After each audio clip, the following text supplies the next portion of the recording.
Are you a movie buff? Do you love dissecting and analyzing your favorite films? Look no further than the Projection Booth podcast. Join host Mike White and a bevy of guest experts as they explore the history, themes, and legacy of cult classics, obscure gems, and mainstream hits. Join us every week for a unique and engaging look at your favorite movies.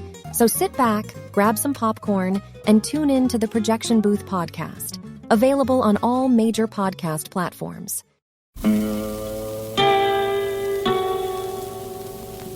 Hello, filthy movie lovers. My name is Gentry Austin. And I'm Casey Scott. And we're the hosts of the Sin Syndicate, film podcast for something weirdos, anti-criterion bros, and Joseph Sarno aficionados.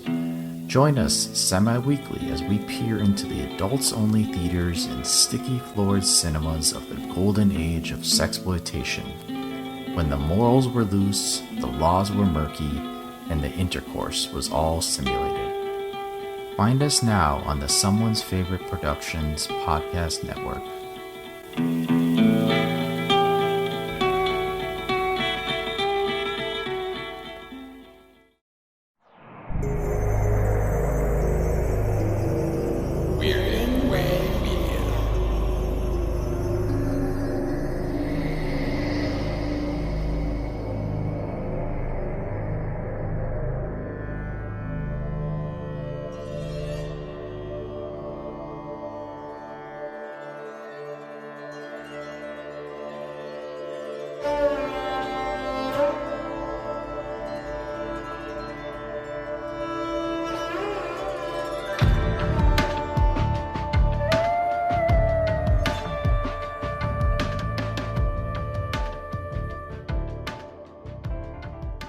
Hello, everyone, and welcome to the Bollywood Cinema Club, a podcast where we take a look at Indian cinema every other Wednesday. I am your host, Chris Stachiw of the Culture Cast, where this show was spun off from. I am joined by my good friend. You have heard her on here before. You have heard her on the Culture Cast. You have heard her all sorts of places. You can find her over at Mondo Heather Drain. Good evening or morning, wherever you may be. And good Aamir Khan to you as well. Oh, every day is a good Aamir Khan day. This is like the unofficial American Aamir Khan fan club, the fan of club of two. Yes, but we are growing in numbers soon enough. I think the more we do this, we're gonna our numbers will be legion. We'll bring more people into the Aamir Khan sphere. On this episode of the Bollywood Cinema Club, we are going to be talking about 1998's Aamir Khan starring Ghulam, which is translated to slave. So the film is directed by Vikram Bhatt. It is written by Ajum Rajabali, and it stars the one and only Aamir Khan as Siddharth Siddhu Marathe, who is he's a boxer, and his brother is his manager, but also the right-hand man for Ronnie Singh, which is the best name. Ronnie Singh. Wait, what's it? Didn't I see him on the Grand Ole Opry? Yeah, good that old sounds like Ronnie. such a country. Ronnie? Good old Ronnie Singh. I have a great uncle named Ronnie. That is how Southern that name is. But his name's actually Ronak Singh, and he's kind of the mob boss, the boss of this little area in Mumbai. And well, wouldn't you know it, they run the Aamir Khan and Ronnie Singh have some run-ins together, and well, Ronnie Singh hires Aamir Khan to do some work for him and then take a fall, and well, we'll be talking about it. This movie is apparently based on the Waterfront, which I would not have guessed.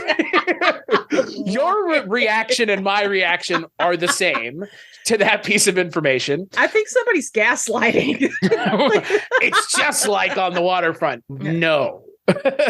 But yeah, so Heather, this was the first time for both of us watching this film, obviously, as is normally the case on this podcast. So tell me a little bit about your initial thoughts on Ghulam. Well, Ghulam, of course, I love doing this show. I love talking about anything with Chris. Which is why, like, we talk about everything. It's true. In multiple capacities. But, you have only ever said no one time. But what does he even know? It was, I don't want to talk about this because it was so bad. Oh, that was rough. Yeah. I don't think we'll ever find anything here that bad, I would hope. No. And honestly, I shouldn't have pussed out on you, and I apologize for that. but that was bad. And I mean, I've talked about some bad shit, but this Ghulam thankfully was not that bad. I will say my first thoughts, I think of the Aamir Khan stuff that you and I've talked about and watched, I think it may be my least favorite. It's a little muddled. It's a little messy. But that said, I do think it's entertaining. Some of the musical numbers I think are very charming. Aamir Khan, of course, I mean, he's such a star, and he's just I think just like more and more, it's not just because he's, charismatic, because of course he is. And actually that's sort of the thing we've talked about a lot with these movies. Like so many of the Bollywood movies have just chock full of these great actors that are very charismatic and very watchable. And the cast is great in this. This is no exception. But he's so good at bringing the emotion in a way that is very tangible.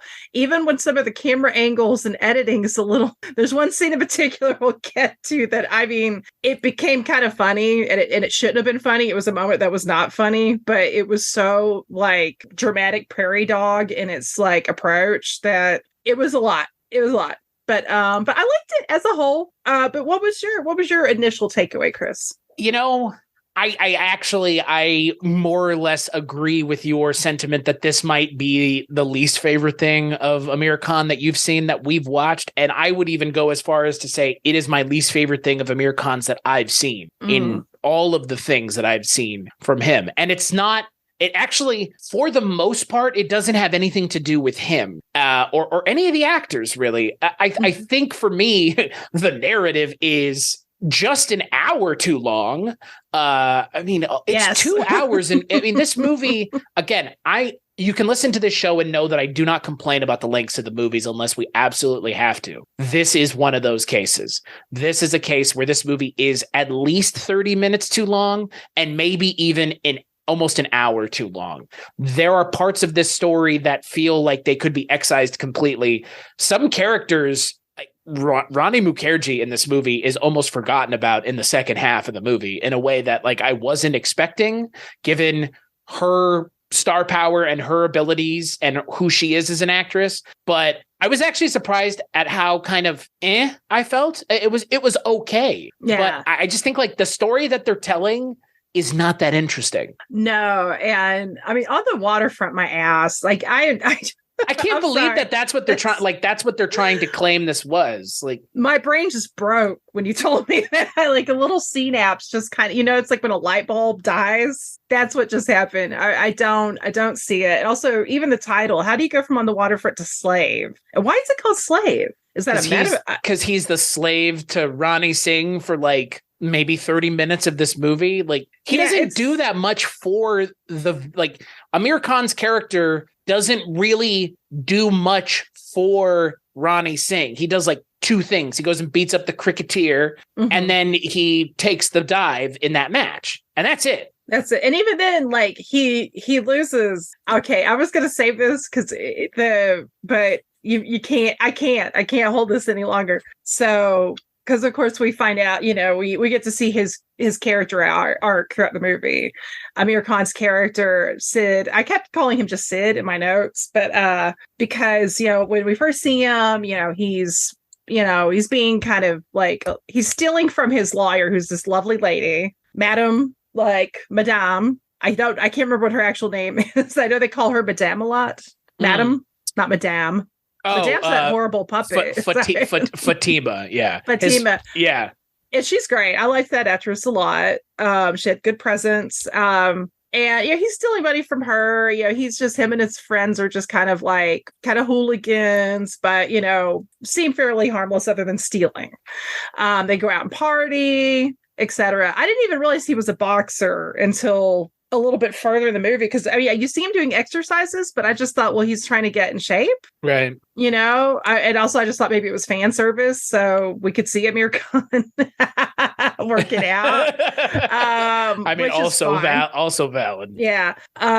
But we get to see him, his character more and more just realize like he wants to be more honorable. He has these flashbacks to his dead father, who had this whole thing of teaching his sons, like, don't go with the current, a real man goes against the waves and forges his own path, which is a good lesson. But by the time we get to the boxing match, he's told to throw it. And there's this random child that comes up later in the movie. Who was that Fatima's kid? Who was that kid? I am so glad you brought this kid up. Yeah, I'm like, who was this kid? Because at first I'm like, well, maybe they're showing, oh, this child, the children love him and he's having to throw this match and he's disappointing them or whatever. But then he comes back up. And I'm like, well, wait, did I miss something? Like, who's this child? Who's this random little crying boy that loves I was going to say Siddhartha. Different character, Aamir Khan's character, Sid. Like, you didn't, okay, so you didn't know either? I didn't understand what was going on with that little kid. I just, that's the thing about this movie, and you kind of mentioned some of the weird editing choices. The climax of this movie, I think, is a pretty good example of what you're talking about with the editing choices.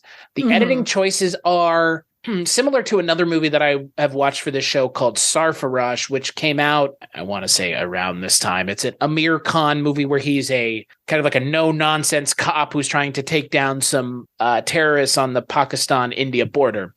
And it has the same weird editing that this movie does, where it's like they don't want to stay on a shot for too long. Right. But they also don't show you anything in the edit to warrant even seeing that piece of footage the way that they're showing it. And then on top of everything else, I don't know if you noticed this, the soundtrack, not the musical numbers, the soundtrack is like it changes almost every scene. It like in the climax, like it would like jump, it would be like it would be like it tonally would be jumping to the point where it's like different musical pieces. Oh God. I didn't even think about that initially, but now that you're saying it, the fight scene almost felt like, to me, it almost belonged to a different movie, though. Like the climax of that movie, I don't know. That's again kind of the part of the problem is like we're kind of fed a little bit early on that, okay, Ronnie's character, he's a bad guy. At first, I thought he was a bookie, to be honest. Well, he's like he runs a travel agency, but he is like running protection. Like the mob would, I guess. Yeah, but it's like, but he also seems like he could be like a possible, almost like a slumlord type, because he's trying to get this bill, and he's being, him and his goons are being horrible to these local businesses that are on that block. And we see this one character, Hari, who is like this, I'm trying to think, he's like a social worker. Yeah. And who's this really noble guy who's like, I don't like bullies, and really tries to take a stand, ends up getting murdered by Ronnie and thrown over a bridge. And run over by a train. Holy shit. I will say that was a moment where I was like, I mean, I'm like, oh, he's on a bridge. Something stupid's going to happen. But holy cow. But it's like, but then after that, we kind of lose the whole social sort of angle. I felt like with Ronnie villain, it's more just like, oh, he's a bad guy and he killed somebody. Fair enough. But right. But then it's like, you almost forget that it's like, there's like, he's mean, he's strong arming all these local businesses and working class and poor class people. And it's like we lose the social justice kind of element of it. And so until it conveniently comes back up at the ending. Right at the end of the movie. Yeah. And so it just, that was weird to me, especially after all the courtroom shit where it's like, and he literally threatens to kill Sid in court in front of the judge and everybody. And they're just like, get him out of here. Like, I love the judges like, you'll stop that. It's like, what? Like he literally just, I'm sure he's innocent. Like he just tried to kill somebody, the key witness in court. It's there are courtroom scenes, there are fight scenes, there are like slow moments, there's boxing scenes. Like this movie has everything. Shopping montages. Yeah. There's literally a shopping montage. It has a really good musical number. Aati Kya Khandala is a great song. Like fantastic. It's super memorable. I mean, again, it's stuck in my head for the rest of the day. That being said, it's 3 hours of this. Like it's so meandering. Like it feels like we go all over the place just to end up at the logical conclusion of Ronnie and Siddharth having to fight each other. Like we didn't have to spend 3 hours getting there. Like, yeah. This is what happens when you put a movie that could be easily 90 minutes, 120 max, at the very maximum and make it 3 hours. It's too much. Oh, but with the boxing scene, so I'm glad you brought that up earlier because I couldn't shake this. I don't know if this occurred to you. Anybody listening, you guys probably know that me and Chris are huge pro wrestling fans. And we, this match, because when he's told to lose the match, even though he's doing great and he's kicking the other guy's ass, he does technically lose it, but he no-sells it in a way that made me think of, Chris, are you familiar with that match between Shawn Michaels and Hulk Hogan? Yeah. Where we're bouncing around the ring like a pinball. That is one of the fun. I'm so torn on that because on one hand, it's the most unprofessional thing you will ever see a wrestler probably do on that level. And that level of wrestler being that unprofessional too. And that, but it somehow also is one of the funniest things. I think if it was another wrestler, if he did that to Roddy Piper or somebody who was a really good wrestler and charismatic and not a racist, you not a terrible piece of shit on his own, right? It would be more horrible. But the fact that he's doing it to Hogan, it makes me laugh. It's like, this is goddamn, dude. Like, just you had one job, you had one job, but. I mean, he's getting legit beat the shit out of Sid is in this match, but he literally binds his arms in the ropes and just lets himself get walloped, and that doesn't get him DQ'd. I know boxing. The ref doesn't stop it. Yeah, that confused me. Now, granted, I'm not as into boxing as I am to wrestling, but it seems like somebody would say something at that point. I would think. Can't keep yourself up, man. Can't support yourself. It's I think my issue with this movie kind of stems from those kinds of scenes where it's just overwritten. They put Aamir Khan's character through the ringer. To what end? Yeah. To what end? For him to just realize he shouldn't associate with people like Ronnie Singh? I don't understand Aamir Khan's journey in this movie, I guess is kind of what I'm getting at. He starts out as a kid in these flashbacks and his dad outs his Indian freedom movement friends and they die. So then he kills himself, I guess. Yeah, that was... that's the thing. There was just so many things like this in this movie that if it had been... I think if the script had been gone through one more drafting process... and they kind of cleaned it up. You have things that have a lot of potential. Cause I mean, that's heavy. When I think of somebody going out like that, I think of The Reflecting Skin, where that kid sees, his father lights himself on fire and goes out that way, which that is an excellent and highly disturbing movie. But that scene, especially because the father is this really nice guy, you're like, holy shit, that's really fucked up. And in this, it just seems like, oh, and I mean, somebody killing themselves should not just elicit an O in general. That's a heavy, heavy subject matter, obviously. Right. But especially to set themselves on fire while their children are nearby. Well, that's what I didn't understand. Was he murdered? Did he do it to himself?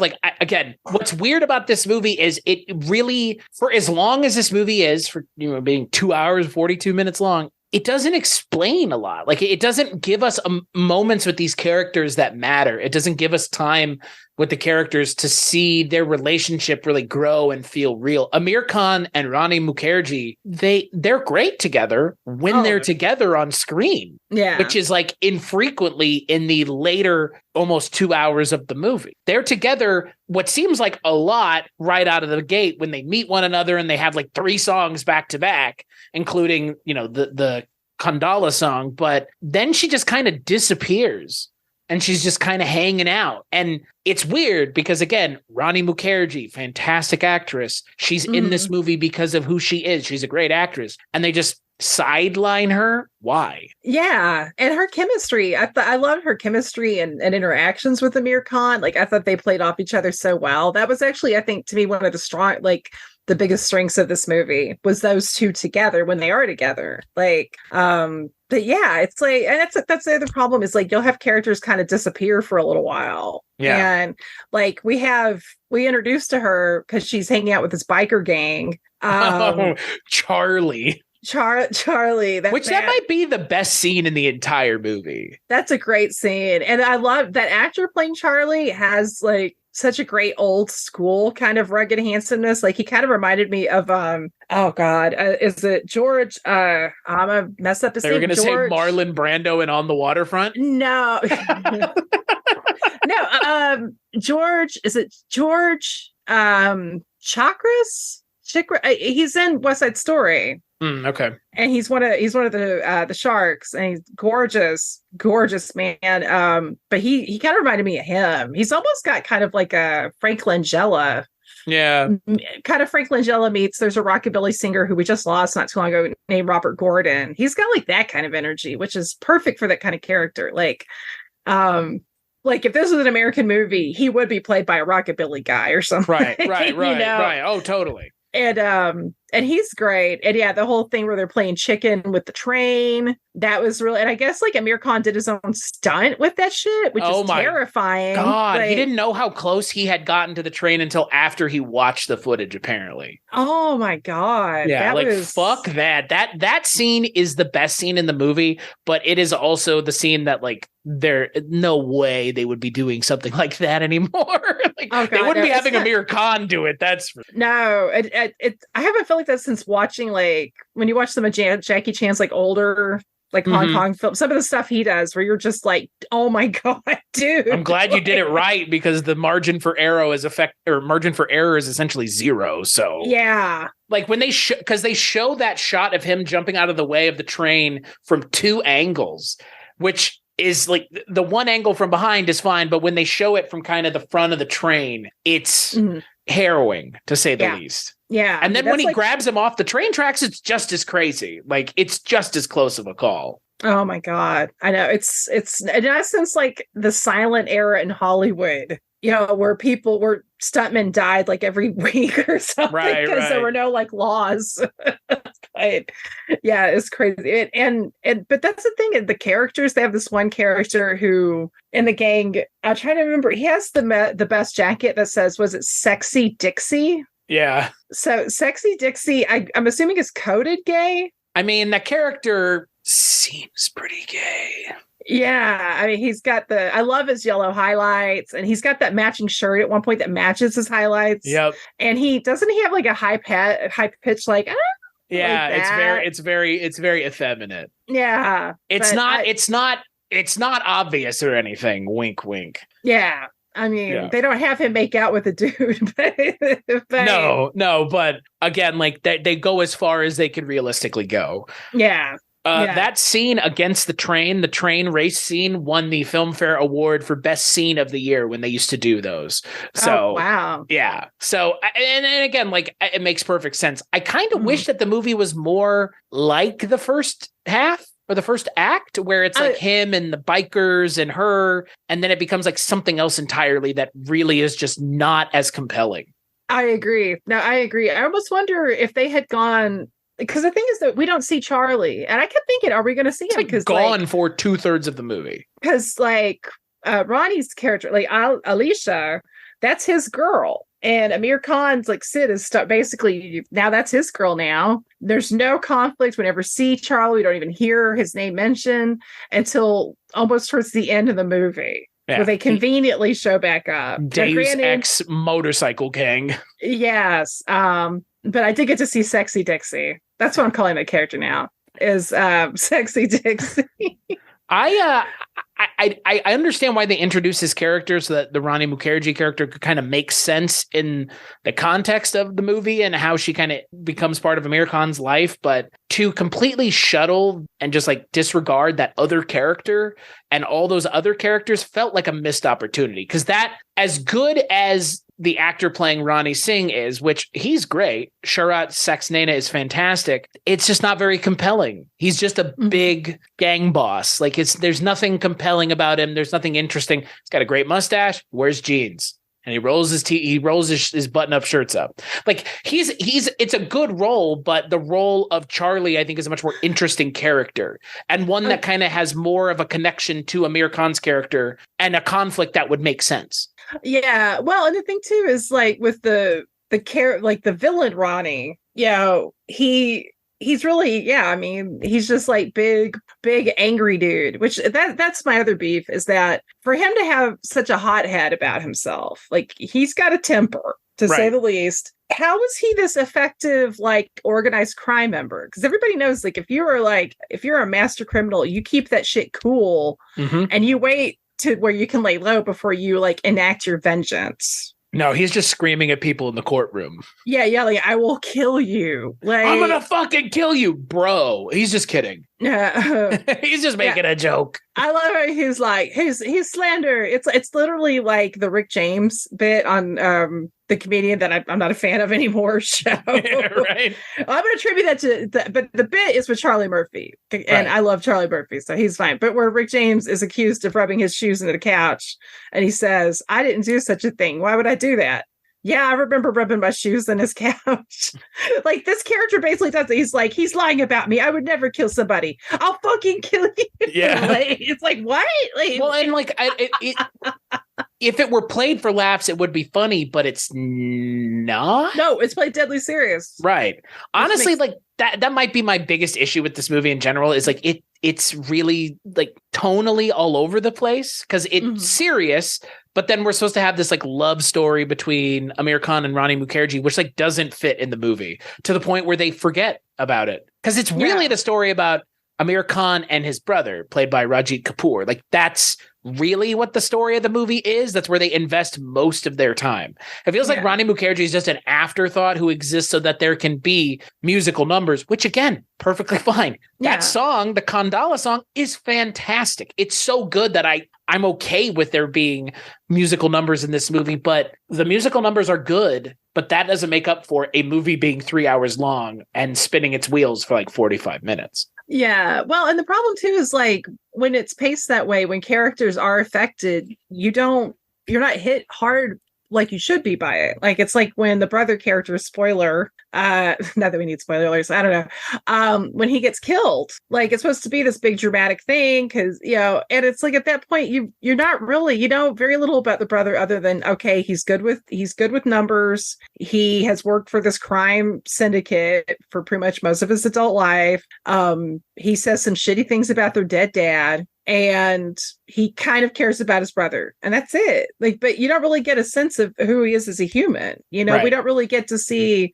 I mean, we get a throwaway line about, oh, well, without him, we would be out on the streets. But that's it. We don't really. It's like show, don't tell. We're told and not shown, and that's an issue. Yeah, and I think it's just a lack of focus in this movie that really just kind of causes it to stumble, because really it should have been closer to something like Diwar, which is a movie that I watched last year, which was about two brothers on opposite sides of the law type thing. Because that's kind of where we're at with this. At some point later in the movie, it's like one is a criminal and one isn't, and it's kind of rejected it completely. Yeah. And like there's just not enough conflict between Aamir Khan and anyone that really matters. Like the conflict is with Ronnie only because he killed his brother. That's it. Like he did what Ronnie asked constantly. Yeah. He took the plunge. He beat up the cricketer. Like he did what he wanted. So it's with his brother. That's the problem, because his brother was, not doing what Ronnie wanted. But like that's not interesting. That's not interesting enough not to spend, again, ostensibly 2 hours on. Yeah. Yeah. No, it's just, and it's too bad because I do think, I mean, to be fair, it is far from the worst movie I've ever seen. And, it's not a bad movie. I don't think. It's not. It's entertaining enough. And, I do think it's like, if you're a fan of, like, especially if you're a fan of Aamir Khan, it's worth seeing. But it's just kind of, I don't know, it kind of leaves you a little, I get more frustrated when I think movies are decent, but I know they could be better. Right. And if something's just terrible, then it's like almost like a lost cause kind of thing half the time. Like, but there's promise there, but it just needs, like, if they would have tightened it up, or even maybe get rid of a subplot or two, just narrow the focus a little bit. Right. I honestly think that is the biggest issue with the movie in general, is the lack of focus. Yeah. Just a total lack of focus on the narrative. Because again, I mean, you have a ex-boxer whose brother works for a crime lord. There are plenty of directions to go with that. Plenty of directions. And if you're using On the Waterfront, ostensibly, as a starting point, you don't have to hew close to the plot of that movie. Not that it does, but it tries to. I mean, tries to in the most, basic sense, frankly. Yeah. It's almost to the point where it should have just done something else. Like use the On the Waterfront setup as your starting point, but go somewhere else. Yeah, okay, I'm still just like on the water. Are you kidding me? Where we didn't get any sort of variation of that. The most famous scene from On the Waterfront was like, I used to be a contender. I mean, people quote that movie, they've never even seen it. It's that legendary. There's nothing akin to that in this movie. No. Nothing. And it's like I didn't even really see him as a boxer until like until way into the movie. And he's supposedly like a boxing champion. That's just that we're just kind of neglected to tell that until it's. That's the other problem is I feel like there are details that the film just kind of neglects until it's convenient. Right. Yeah. A plot contrivance, as it were. Yeah. Right. Like, oh, okay. Like his dad was lit on fire. Like it almost feels like his dad was lit on fire just so they could have that weird scene where he's like having a flashback while the guy is being lit on fire during the celebration. Which is so weird. That is very weird. Comes out of nowhere and then isn't even addressed until like an hour and a half later in the movie. It's like almost again like a lot of things in this movie forgotten for like a while. Like you could re-reference it. They kind of mentioned their dad, but like it's not even clear that it was their dad in any of this. Like this is some weird flashback of a guy on fire. Like, all right. Yeah, I mean, they also do. I think when Harry gets thrown off the bridge, it's intercut, and that was actually a little bit of good editing there where it's like he's seeing this guy that he likes get murdered and that's traumatic, but then the image of a man falling right off a surface is triggering that memory. But yeah, the other thing is the character arc is so, because think about when we talked about Thugs of Hindostan, Aamir Khan plays a character who's very morally in a gray area in a lot of ways. Like he's kind of a little bit of a bad guy, a little bit of a trickster, but you like him. Puckish rogue. Oh my God, he's such a puckish rogue. And but then we see him kind of, develop a conscience, and we realize like, no, he's got redemption. But that's kind of played a little more effectively, actually a lot more effectively here, because, initially we're seeing him steal money from the one person who's defending him. Right. And then all of a sudden, like, oh, I don't want to do that. I feel bad. And it's like, I mean, I feel like there needs to be a little more thought. How bad of a guy are you, Aamir Khan? Like, yeah. Oh, he's you're real bad. You're real bad. Yeah. No, but... well, I don't know. Like, he should be much more morally gray. Like much more morally gray. And the fact that he isn't, were they afraid that like by making him less likable that the movie would be less successful? I wonder, you know what I mean? Like, I wonder that because like even in Thugs of Hindostan, like he never goes full heel. I guess he does at one point in the movie, but they like turn it around really quick, and it barely works. It feels really contrived in that movie for a completely different reason. Yeah, but I do kind of have a hard time taking Aamir Khan as a bad guy. Like he's so lovable. I mean, he doesn't look. Yeah, like there's. Yeah. I don't know. Like, look, I've watched a fair amount of Aamir Khan movies with you, and then I've watched a fair amount, on my own. And there's not a single role that I've seen him in where I'm not like, he elevates this role by being in this movie. But sometimes, this movie being one of the cases, Thugs of Hindostan being another one, it's like they don't know what to do with him, which is strange to me because it should be readily apparent what to do with Aamir Khan. It's Aamir Khan. Come on. Yeah. Like you got the keys to the kingdom. Yeah, he's one of the three Khans. Like there's nothing that I don't think he can't do as an actor. And this movie was rather well received. I mean, we're kind of not in a minority, but this movie was nominated for 6 Filmfare Awards, including Best Film, Best Director, Best Actor, and like I mentioned, it won Best Scene, which I think totally deserving of, obviously. Oh, yeah. But I can't help but wonder, like, would a different actor have been better in the role just so it would be more believable for him to be a little bit more of a gray area character? Again, I don't know every single Indian actor out there in the world, but Aamir Khan is just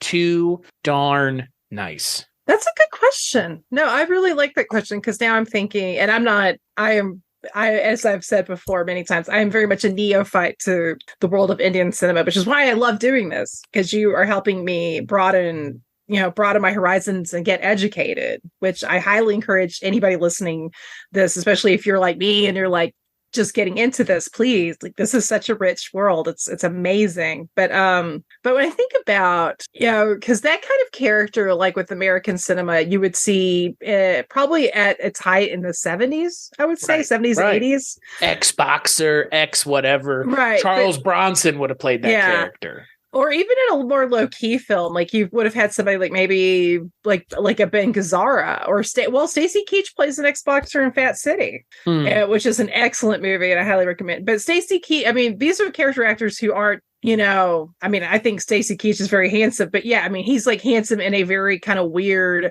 masculine guy who's been through some shit kind of way, like not like puckish rogue, right? Which I'm stealing that phrase now, and I'm gonna put it in everything, Chris. Puckish I love it. Rogue.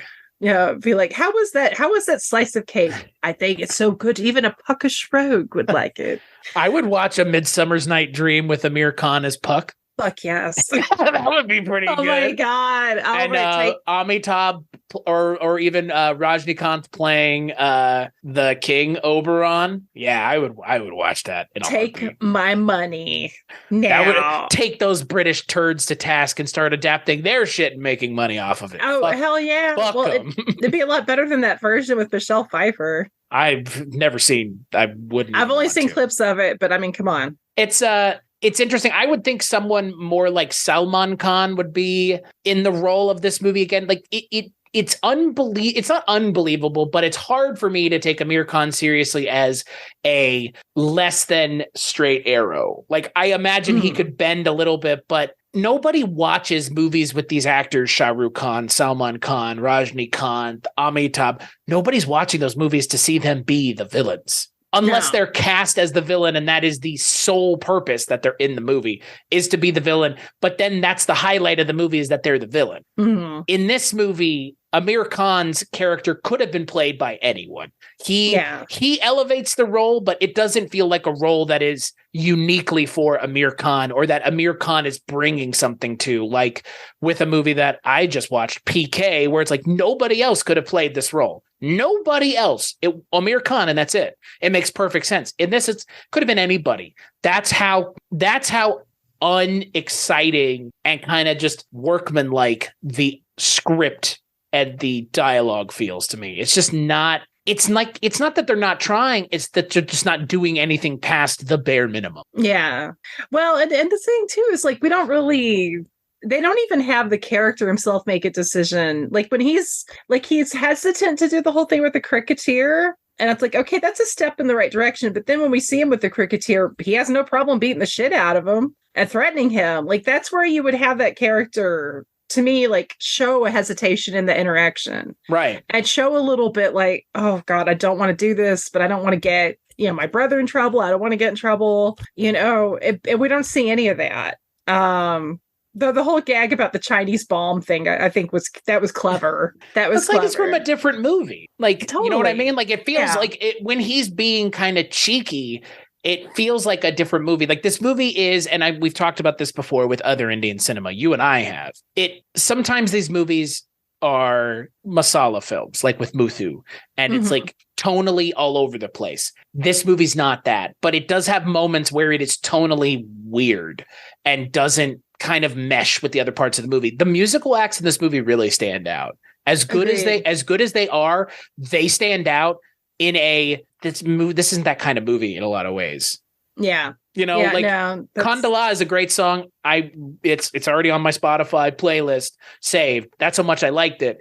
But it could have been it should have been in a better movie, and a movie that was a romantic comedy or a romantic film, because it just doesn't work in this. It's too upbeat. It's too poppy. It's too much fun for a movie that's taking itself as seriously as this one is. Mm-hmm. No, that's an excellent point. I agree. And actually, it's funny because you mentioned Muthu, and earlier we were talking about the editing with this film, and just how, you'll have quick cuts, but they don't really work. Right. And Muthu was a film that, for all of its weirdness, its glorious, amazing, almost divine weirdness of it, and I still am thinking about that movie. It's so good. And there's you'll have a quick cut to geese. like they're looking in on the action in Muthu, which I meant to bring up in our episode. Was like, it's almost like, there'll be cuts to animals, like they're watching fights or whatever. But it adds to it. It adds to sort of the great sort of like flavor of the film. It's just this weird, amazing, magical gumbo of a movie, or a masala of a movie. But that kind of magical sort of weirdness doesn't work for a film that's supposed to be gritty. Right. And like take Muthu, itself that seriously. Yeah, I mean, Muthu is almost like, it's not a fairy tale, but it's almost feels like one at times, just because it has that, it's almost like magical realism. Right. Where that is allegedly based on the Waterfront. Allegedly. So you say. I'm sorry. That's still cracking me up. And also, like, what? Really? I guess. I mean, again, I didn't make it up. Like, I'm as shocked as you are to hear someone go, this is based off On the Waterfront. Like, he's an ex-boxer, I guess. And there's a crime boss, I guess. But, like, that's it. We do see a waterfront. Yeah, several times. They are on a waterfront at one point. Is that what you mean? That's Is that what you mean? The only thing missing was the character being like, I can't believe we're on the waterfront. Me either. Yes, for we surely are. Let us go somewhere else. We needed a titular line. That's what we... Hey, that's the name of the movie. Yeah. I see what you did there. I don't know what really could have fixed the movie for me, but I really feel like Aamir Khan kind of underserved, underutilized. Mm-hmm. It's not that he's not right. It's just what makes this role special. What does he bring to this that makes it special? Or what does this role have that allows him to do his thing? Neither.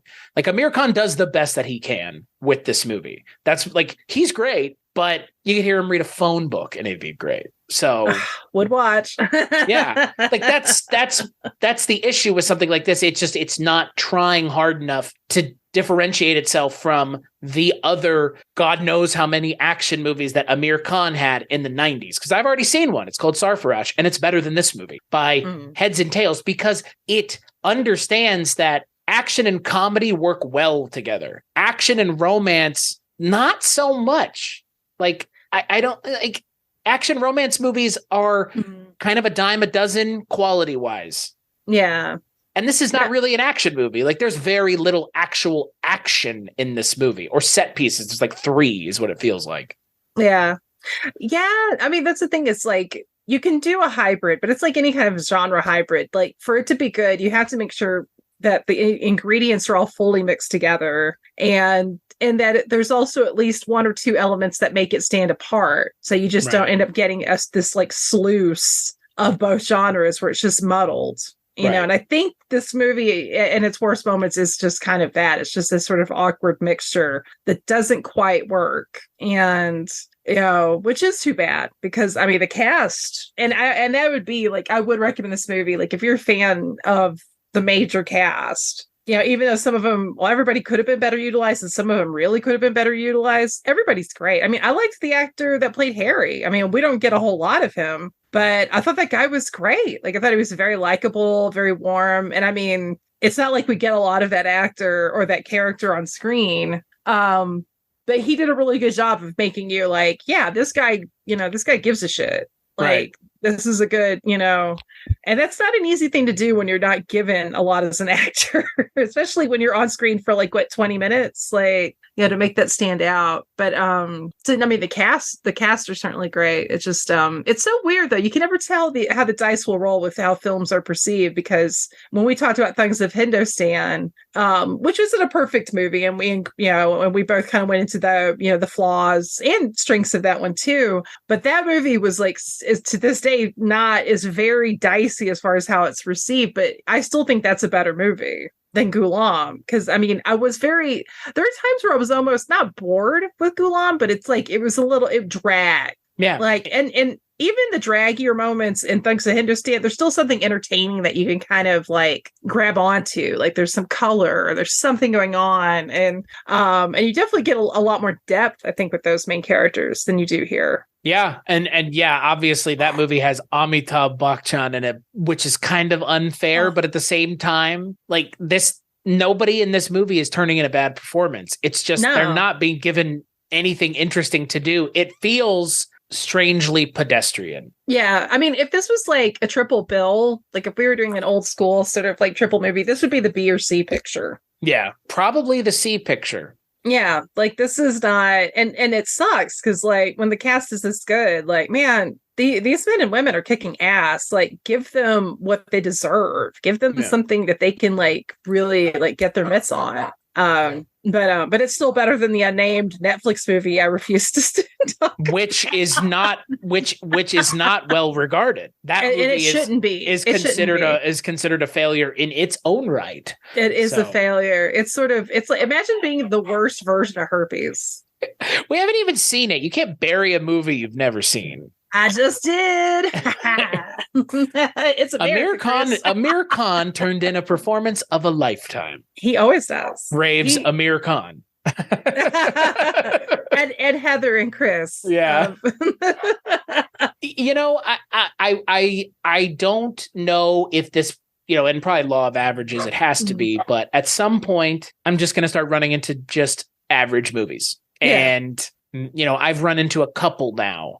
Not every Indian cinema film I have seen now is as good as they once were when I was watching them, intermittently. I have seen more Indian cinema in the last 8 months than I have seen in my entire life. But recently I have been running into these kind of just okay movies. This is the second. No, this is the first one, I guess. This is the first just okay movie. Because I like Thugs of Hindostan a lot more than I like this movie. A lot more. Yeah, completely same. Yeah, but I think, though, Chris, I think that's a good sign as far as you are already so well versed. Like every time you mention something, I'm always like, I need to write this down. Like that's it's fair. Like you're my sensei with this world. Yeah, and I love that. So that's but that typically means you're starting to get a really good education. Because think about it, most Americans that only really watch major American films and aren't really cinephiles, like we are, they, even if they see something they don't like, it's not like they have the vocabulary to be like, oh, this is a B or C picture. Right. You know what I mean? It's the issues I had with this movie was because of, they were trying to cross-pollinate too many things. It's weird, but there are a lot of people that for films, it's just something to do. And then it's just they're done. It's like mini golf. It's a Big Mac. Yeah. And there are things in my life and in your life that I don't put a lot of thought into, that there are people that's their entire livelihood, right? Like think about cooking. I don't know how much you like to cook, but there are people that cook for a living, right? Yeah. It's like what we do. There are some people that cook at Chili's, and there are some people that cook at Texas Roadhouse, and there are some people that own their own restaurants and make their own menus and source their own ingredients, right?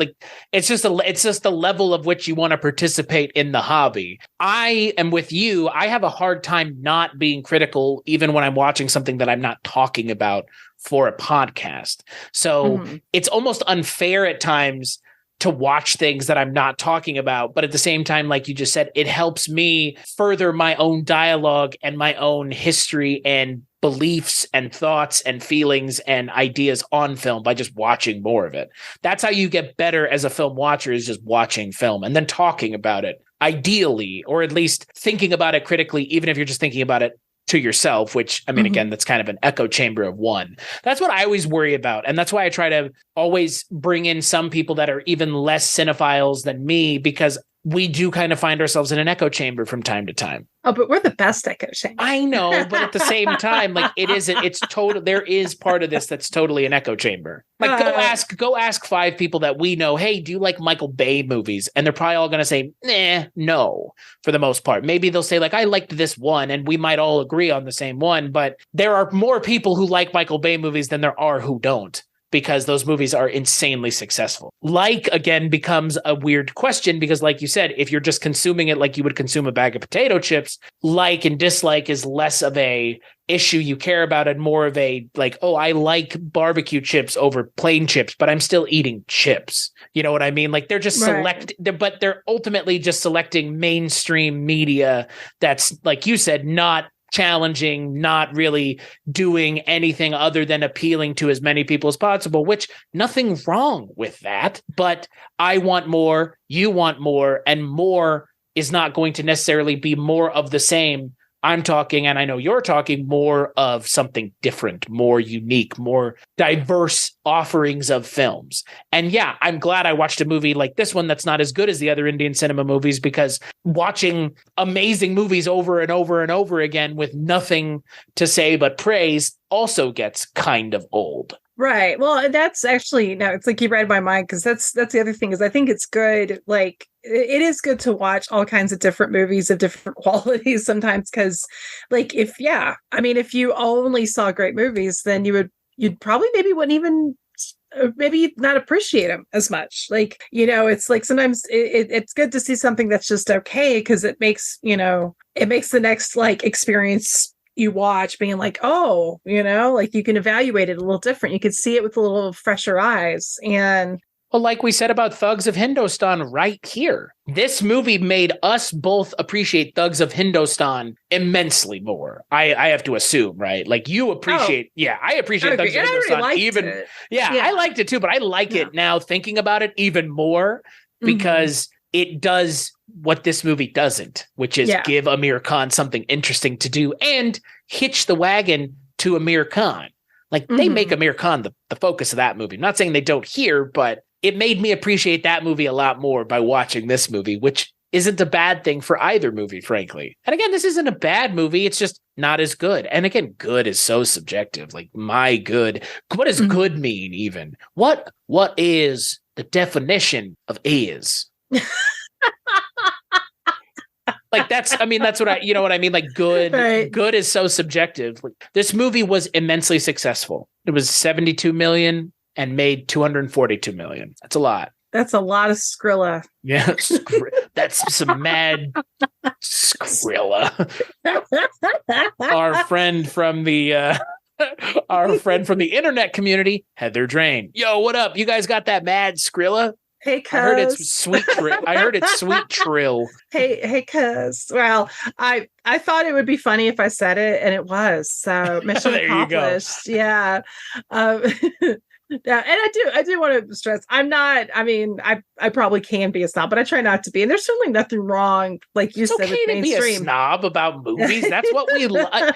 Okay, if we're not allowed to be movie snobs, what are we allowed to be snobs about if that's not the thing that we actively spend? I spent 7.5 hours of a 20-hour day watching movies. What else can I be a snob about? Really? I don't think, I view us more as like we are passionate and we give a shit.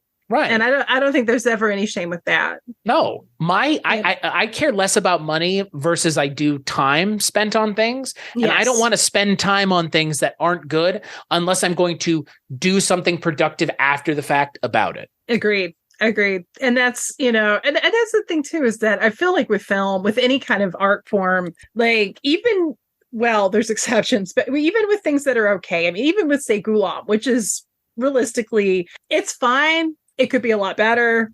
It could be a hell of a lot worse. Right. But even with the B or C picture, a lot of people work their asses off to get this fame. Making anybody who's even tried to do like a no budget DIY movie, just trying to get two people that aren't you, or a podcast, as you know, Chris, trying to get people that you can barely pay, if not pay, to do anything at all and have them devote their time and energy is hard. For a movie on this level, obviously people are getting paid, but even then, like, so many working parts have to come together to make a movie, especially a big budget movie where you do have a cast. I mean, the extras alone, there's a shit ton of extras in this movie. Right, especially in the climax of the movie. Yeah, and So it's like I have respect for the process, even if the end result isn't great. Somebody worked hard. I think that's the thing. I think the only time movies really make me mad is if they have all the elements. Like I get way more mad at big budget movies because I'm like, okay, you guys have access to the box of 120 crayons. Right. And you're acting, and yet you're that kid that put them all up your nose and didn't draw jack or shit with it. That's you how have Santa Claus's sack and you're not opening it and taking it out. Like, no, you have Santa Claus's nut sack. You don't have his gift sack, and that's got that sack all right. It's I completely agree with you. It's like you have access to essentially a mystery box, like unlimited funds. You have an unlimited ATM, and this is what you came up with. Like, again, but it's decision by committee. It's decision by I make sure I don't offend people in China. I don't make sure I don't offend right wingers in the United States. Make sure I don't offend whatever X, Y, and Z. And it's like, oh my God, like maybe just don't worry about it. Like, but then you can't because if you don't make as much money, which is why Avengers made fucking whatever the gadillion dollars because it was the least offensive movie. Apparently, Avengers Endgame is the least offensive movie of all time. I wish people would call it that. If they were, isn't that what it is? Wouldn't it be wonderful? They're like, why do you like it? It's the least offensive movie. Yeah, it was clearly the least offensive movie because the most people agreed to go watch it, and nobody was apparently disappointed enough to not tell other people to go watch it or tell them to not. So everybody agreed collectively we should all go watch this movie, which means nobody was offended by it. I'm offended by they're not offending. I'm offended by Look, I have no issue with Marvel movies, but I do come down in the same camp that you do, which is you have access to all this and this is it. Like, yeah, because I know Vikram Bhatt would love to have a budget of $500 billion to go and make whatever movie with Aamir Khan he would love to, but that's not what he had. He had 72 million. And that's what he did is he made this movie. Yeah. I would love to have a crazy ass budget to go make whatever the fuck I wanted. And I would make whatever the fuck I wanted. So would you. Oh my God. My 5-hour rock and roll surf rock musical involving Tom Waits as a ladies' man that fights a devil cult and Eurotrash vampires would come to fruition. With special appearance by Radu. Oh my God. Yes. Heather's blushing, everybody, at the idea of Radu. Oh my God. And the Flesh Tones, like the seminal American beat Hitsville makers from New York City, ladies and gentlemen, would also be in it. I would make the most rad movie. I mean, I'm not saying it would make sense, but it would not even be good. No, it would be great. You're right. It wouldn't be good. It'd be phenomenal. Right. And if I do it, goddamn it. Yeah. And Tom Waits. Come on. It wouldn't have to, but that's the thing. Like, ultimately, it doesn't even have to be good. It just has to be the movie you want to make. Well, but that's the thing. I think when somebody makes the movie that at least they're passionate about, and even if it's like, because there's a lot of silly things. I love the movie Blood Diner. Like, I'm not somebody that's like, oh, it has to be art house. Like, I love a movie if it's interesting and if I like it, because it is ultimately everybody's taste is subjective, in fairness. But when you see that at least one person on board had fun with it and it was something they genuinely are passionate about, and that could be an experimental art film, it could be a beach party movie, it could be whatever. But if at least one person, one major entity that's creative and is just putting their heart and soul into it, I feel like you can tell, and that will make it. Even if it's a mess, it's a fascinating mess. Like, I love Alex Cox's Straight to Hell, which a lot of critics hated because they were like, this is self-indulgent, it's a hot mess. It is self-indulgent and it is a hot mess, and it's fucking glorious because Alex Cox had fun. Everybody had fun. Everybody was doing something so different that they just wanted to do and just make the weirdest musical Western crime film they could. And it's great. I'm fine with hot messes as long as they're entertaining. Right. I think that's the problem that we have with Ghulam, is that there are parts where it drags. It's like, if you're going to be messy, make it a hot mess. Don't make it a lukewarm mess. Honestly, just, that for me is the ultimate kind of takeaway for this movie, is that it's too long in the tooth, just way too long. It's an hour too long. If this movie were an hour and 40 minutes, I don't think we'd have nearly as many complaints. I agree. No, I agree. If you could make a nice, lean film out of the elements that you have in the story. 2 hours even. Like push it to 2 hours and I think you'd be fine. It's just there's 40 minutes here that feel so unnecessary. And it's not the musical numbers. It's just it's kind of everything else. The musical numbers aren't bad. They don't need to be in this kind of movie, but no, that's fine. Like they're here, but they're good, so it's okay. But everything else is just kind of various degrees, various shades of mediocre. Yeah, agreed. But you know what? The positives, we got to see Aamir Khan gyrate at one point. He does like a little bit of pelvic hip motion in one of the dance numbers, and he is shirtless at one point. And now, I'm not trying to be that bitch, okay? I'm just saying that's a fine man. Heather's just saying that she's a fan. But you're not. Oh, I am as well. Hell yeah. I'm more of a Hrithik Roshan fan, as we've already discussed.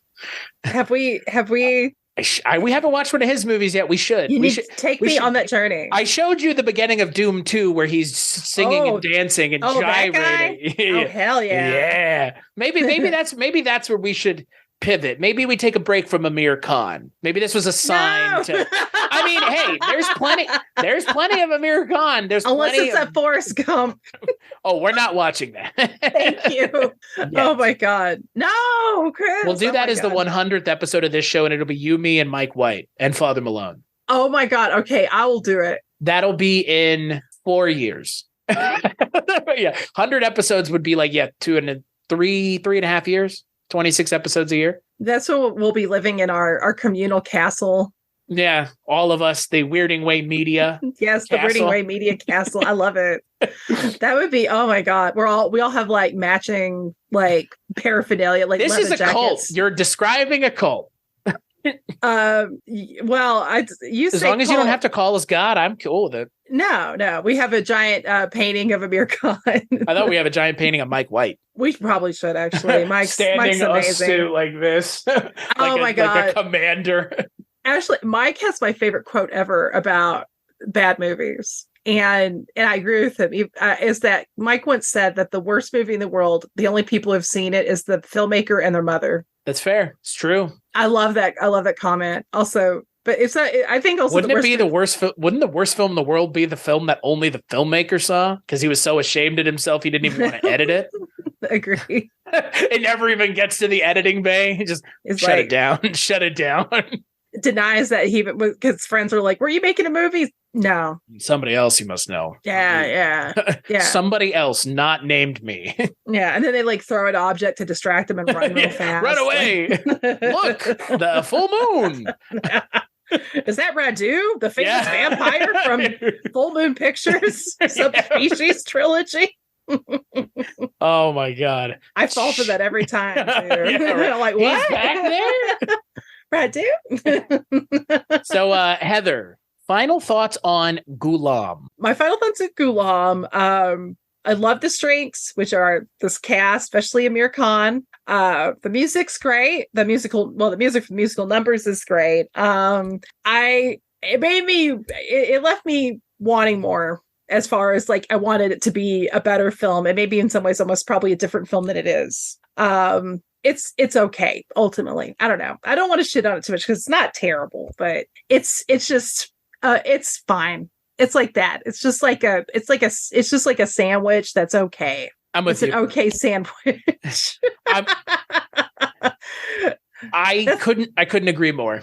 Yeah. It's okay. Again, the worst Indian cinema film that I've seen is still better than most films that I've watched. Like this is the worst Indian cinema film that I've seen. Oh, that's not bad. Right? Exactly. That's not bad, exactly. Like it's just a little long and it doesn't use the actors, but that's really main complaints. Like, and like it being overly long makes it narratively disjointed. So of the things to fix, those are not very labor intensive. Just a second draft or a third draft, maybe. Don't just go with your rough draft.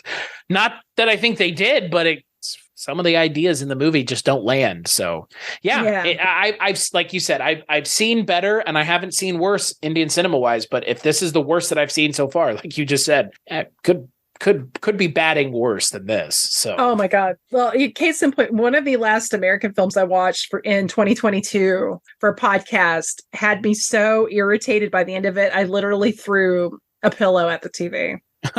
Yeah, this ain't that bad. No, this is nowhere near that bad. Yeah. So Heather, until the next time you join me to talk about Indian cinema, where can people find you on the internet? Well, you can find me over at my website, which is mondoheather.com. You can also find me on social media. That's not TikTok, because I'm just not on TikTok, but Instagram, Twitter, and occasionally even Facebook under @mondoheather. As for me, you can find me on the internet at weirdingwaymedia.com, which is where you can find this show and 20 plus other shows hosted by folks like myself, guests like Heather, and guests like and hosts like you've heard on this show before. So that's where you should go to find the podcast you should be listening to right now. As for this show, BollywoodCinemaClub.com, Bollywood Cinema Club on, well, BollywoodCinemaClub.com. Like, rate, and review on iTunes and Spotify. That's all you've got to do to help us out. Tell your friends. Watch more Indian cinema. That's what you should be doing, because that's what we've been doing. Heather, thank you so much for joining me, as always, and we'll catch you on the next episode.